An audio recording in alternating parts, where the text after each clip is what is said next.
சாமி இந்த உலகத்தை படைத்திருக்கிறார் என்று சொன்னா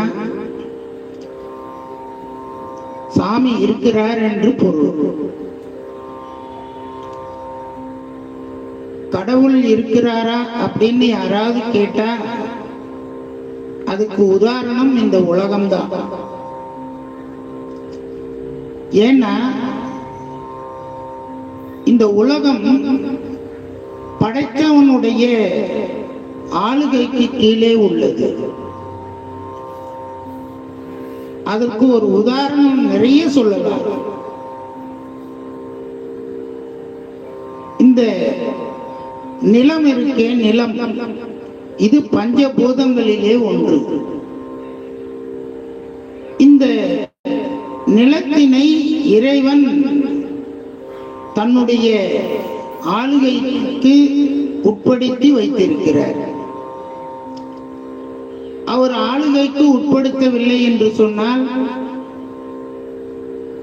சமீபத்திலே ஒரு நாட்டிலே நிலநடுக்கம் ஏற்பட்டது. அந்த மாதிரி எல்லா இடத்திலையும் நிலநடுக்கம் ஏற்படும். அப்ப இந்த நிலம் நிலையாக இருக்க வேண்டும் என்று சொன்னால் அது இறைவன் ஒருவன் கையிலே தான் இருக்கிறது. ஆகவே கடவுள் உண்டு என்பதை நாம் அனுமானத்தின் மூலமாக நாம் தெரிந்து கொள்ள வேண்டும்.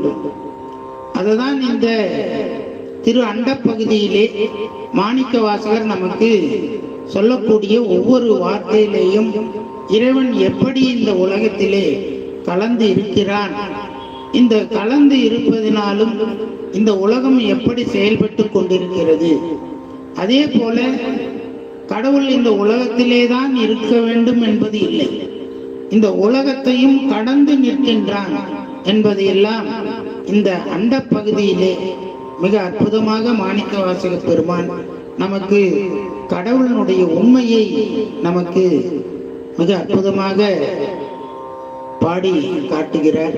இதெல்லாம் நாம சைவ சித்தாந்தம் படித்து பாடினோம் என்று சொன்னால் நாமெல்லாம் இந்த உலகத்தை சுவை, ஒளி, ஊறு, ஓசை, நாற்றம் என்று சொல்லக்கூடிய இந்த தன்மாத்திரைகளை நாமெல்லாம் உணர்ந்தவர்களாக மாறிவிடுவோம். அப்படிப்பட்ட ஒரு அற்புதமான பதிகத்தினை மாணிக்கவாசகர் இந்த திரு அண்ட பகுதி என்று சொல்லக்கூடிய இந்த தலைப்பின் கீழே நமக்கு பாடி மகிழ்ந்து நமக்கெல்லாம் அருளி செய்திருக்கிறார். அதனைத் தொடர்ந்து ஒரு சில திருவாசகங்கள்லாம் தொடர்ச்சியாக நாம் பாடி வந்திருக்கிறோம். அதில் விடுபட்ட அந்த திருவாசகங்களை இப்பொழுது நான் நினைவுபடுத்தி பாடும் வகையிலே அடுத்த